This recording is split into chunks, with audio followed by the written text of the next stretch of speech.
Pío Moa, buenas noches, Pío. Hola, buenas noches. Te presento a José Ignacio Vega, que va a ser candidato a la alcaldía de Toledo por el partido España 2000. Buenas noches. Hola, buenas noches. Pío Moa, un nuevo año, la misma ceremonia de la confusión, en torno a una figura que tú y yo queremos tanto, la de Blas Infame, por otros llamado Blas Infante. Sí, bueno, Blas Infante era un botarate, ¿no? Como tantos, era un poco chiflado.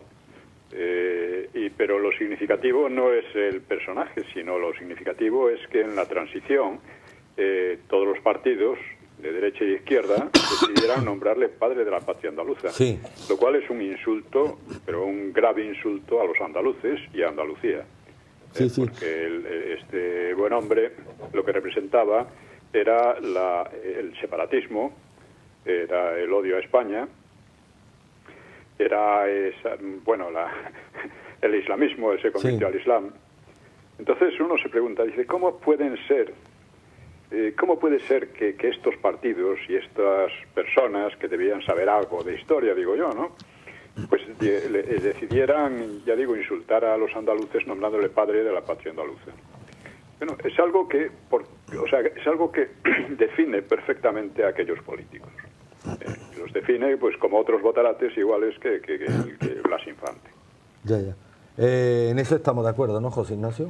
¿Conoce la figura de Blas Infante? No muy bien. Pues fue el equivalente a Sabino Arana. Lo único que Sabino Arana estaba muy enraizado con la tradición católica vasca y demás, pero Blas Infante era todo lo contrario.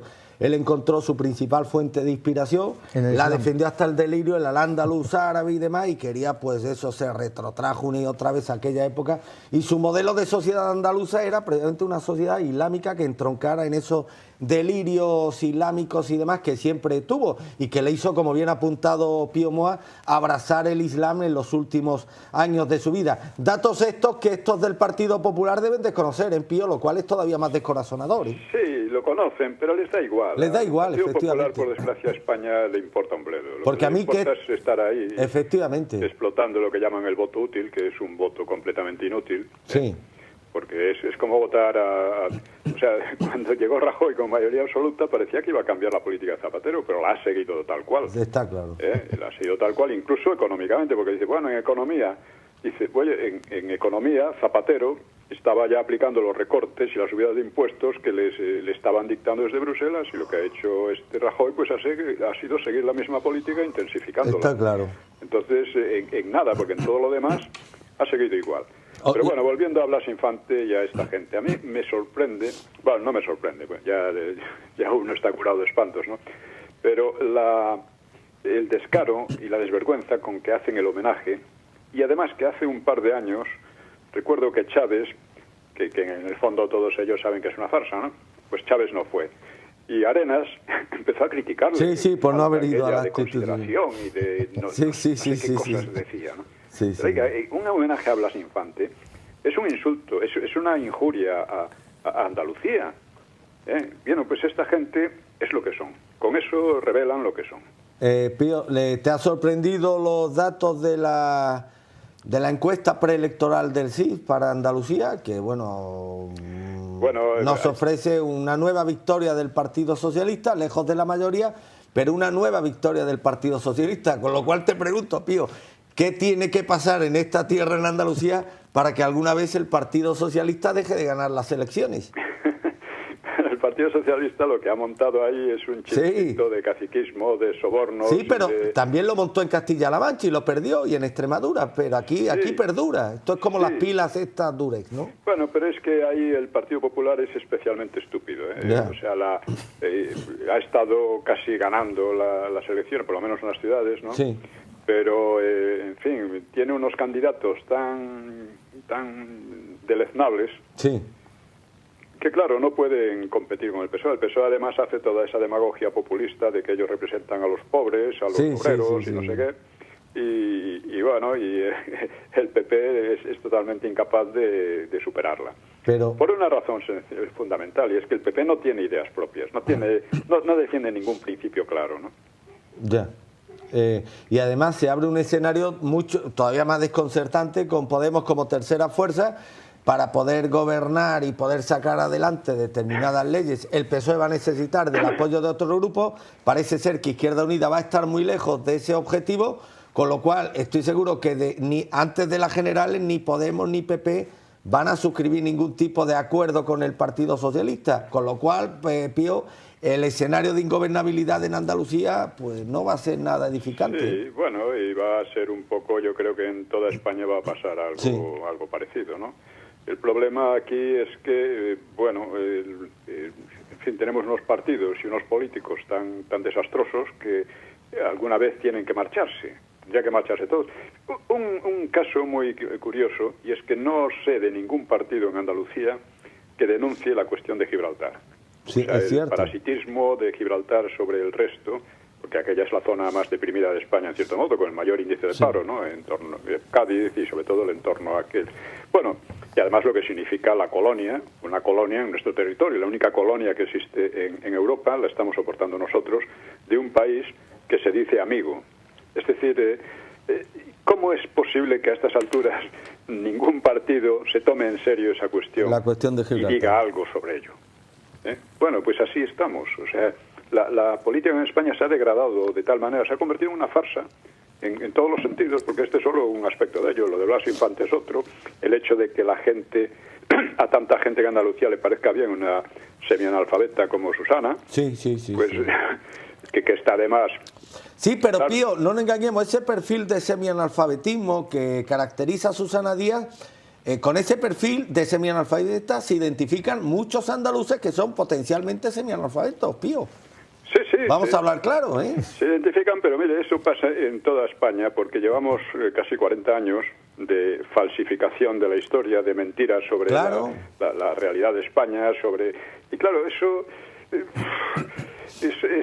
idiotiza a la gente, ¿no? Claro. O sea, un país no puede vivir en la farsa y en la mentira sobre él mismo. Y eso es lo que estamos viendo. Yo ahora voy a sacar precisamente un libro, bueno, en abril, a finales de abril, Los mitos del franquismo, sí, para poner un poco en claro estas cuestiones y su trascendencia, porque, insisto, una democracia no puede subsistir a base de la mentira sobre ella misma, sobre su historia y el desprecio a su propia historia, claro, y a su propia cultura, ¿no? Ya. Pío, acaba de fallecer alguien que fue ministro con Franco, ministro emblemático de Obras Públicas y demás, autor de muchos proyectos, sin duda paradigmáticos de aquel régimen. Me refiero a Licinio de la Fuente. ¿Qué caracterizaría Pío Moa de la figura de Licinio? Bueno, es una figura de la época del desarrollo y, bueno, pues eran unos ministros mucho más eficaces y en general mucho más cultos que los que hay ahora. Sí. Porque los que hay ahora ya, para empezar, son muy ignorantes. Lo estamos viendo, ¿no? De qué clase de políticos sacan unos y otros, ¿no? O sea, perdón una pregunta, Pío. Tú que has estudiado bien esa época del desarrollismo bajo los gobiernos franquistas, ¿una ministra como Viviana Aido o como Leire Pagín habría sido posible en alguno de esos gobiernos? No, no habría sido posible, ni como la mayor parte de los ministros y políticos que tenemos. O sea, un Solbes, por ejemplo, que ha estado mintiendo sobre la economía durante tanto tiempo y que desarboló un poco los controles del Banco de España, etcétera, no habría sobrevivido ni 2 años, ¿no? En el franquismo, ¿no? En cuanto le vieran el plumero. Y como él, pues tantísimos más, porque Solbes no es de los peores. Ya. Ya. Pero pues, lo pongo porque es el que se me viene a la cabeza ahora mismo, ¿no? Estábamos hablando de los mitos del franquismo, tu próximo libro, Pío. Sí.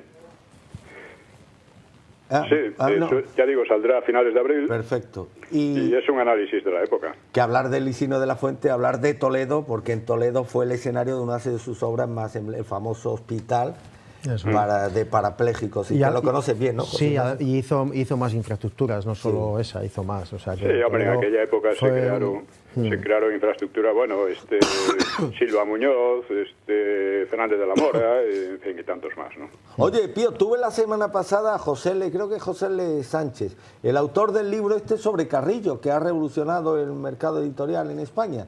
No sé si has leído el libro. No lo he leído. Pero sabes de qué libro te hablo, ¿no? Sí, tengo una idea. Donde apunta el hecho de que Carrillo pudo asesinar, ¿no? Él lo asegura, que asesinó a su mujer y demás. Un libro, en cualquier caso, controvertido. Pero es curioso, Pío, cómo gracias a a tu, bueno, pues a tu trabajo y a lo que esto te ha supuesto, el coste que esto te ha supuesto en lo personal, porque no es fácil contrapuntar precisamente los trabajos de los historiadores oficiales, los historiadores de la casta o al servicio de la casta, pero gracias a tus libros y a tu compromiso moral e intelectual con esta parte opacada de la historia de España, pues ahora hay otros muchos escritores, literarios, historiadores que se atreven a adentrarse en un camino, Pío, que hasta hace poco estaba salpicado de minas, y eso ha sido gracias a ti. Sí, bueno, sobre todo ha sido gracias a que he procurado ser muy concienzudo, claro, y no hablar por hablar. Y por eso no han podido rebatir lo que yo he dicho. Pero eres consciente de eso, ¿no, Pío? Que ahora es mucho más fácil hablar de estas cosas, sí, de las que eran al principio, cuando tú empezaste. Ahora muchos dicen, incluso dicen cosas que yo decía, pero claro, no las citan. Pero bueno, da igual. Lo importante es que se digan. Por eso, Pío, tú eres y serás siempre para esta casa, y estoy seguro que para nuestros incondicionales, pues una referencia, no solamente intelectual, pero sobre todo una referencia moral. Porque lo moral implica sobre todo un compromiso con aquello en lo que uno cree. Y si ese compromiso es ir contracorriente de lo que se estila, pues en este caso tu esfuerzo tiene que ser todavía más ponderado y más destacado por cualquier español de bien. Sí, bueno, la independencia siempre tiene un coste, ¿no? Y para mí ha sido un coste considerable, pero bueno, lo doy por bueno. Vale. Los mitos del franquismo, aparición a finales de abril, ¿no? Exactamente. ¿Algún apunte que hasta ahora no conozcamos de tu nueva obra, Pío? No, es un análisis de las principales cosas que se han dicho del franquismo, un análisis desde la estadística hasta... pues trata desde la represión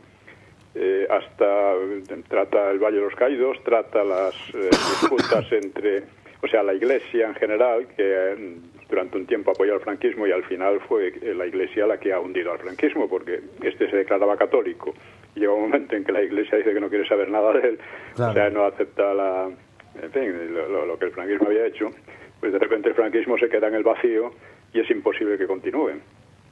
Ya. Hablo de las relaciones entre la Falange y el Opus Dei. Sí. En fin, es un montón de cosas. Y sobre todo lo que ha significado el franquismo en el siglo XX, no solo en España, sino en Europa. Algunas comparaciones entre Franco y otros estadistas de la época, como, pues desde luego, uno de ellos es Hitler y Mussolini, luego Churchill y Roosevelt, y luego con Adenauer, etcétera, ¿no? Que hacer estas comparaciones es muy interesante si se hacen con cierta objetividad, porque sitúan a los personajes en una óptica más clara, ¿no? Pues Pío, me he acordado de ti estos días, que me hizo mucha gracia porque han vendido en algunos medios vascos y demás como un escándalo, como la primicia del siglo XXI, la gran primicia del siglo, que han descubierto, según ellos, que los servicios de información de Carrero Blanco vigilaban a representantes de la Iglesia vasca y lo han vendido así en clave de escándalo. Bueno, ¿y qué esperaban cuando la Iglesia vasca en los últimos años del franquismo se dedicó casi exclusivamente a servir de altavoz o incluso a poner su infraestructura al servicio de la banda terrorista esta? ¿Qué esperaban de los servicios de información del Estado de la época? Es que lo tenían que hacer, claro, tenían que vigilar a aquella gente, es obvio, ¿no? Podían decir también que los servicios secretos de Carrero pues promocionaron al PSOE, por ejemplo, claro. El Congreso de Suresnes. Claro, eran cosas que tenían que hacer, lógicamente, ¿no? No iban a permitir así que los curas aquellos separatistas y proterroristas, porque lo eran así, que camparan a sus anchas, ¿no? Ya. Que hablando del Congreso de Suresnes, otro dato que desconoce mucha gente, fue en el año 73 o 74, Pío.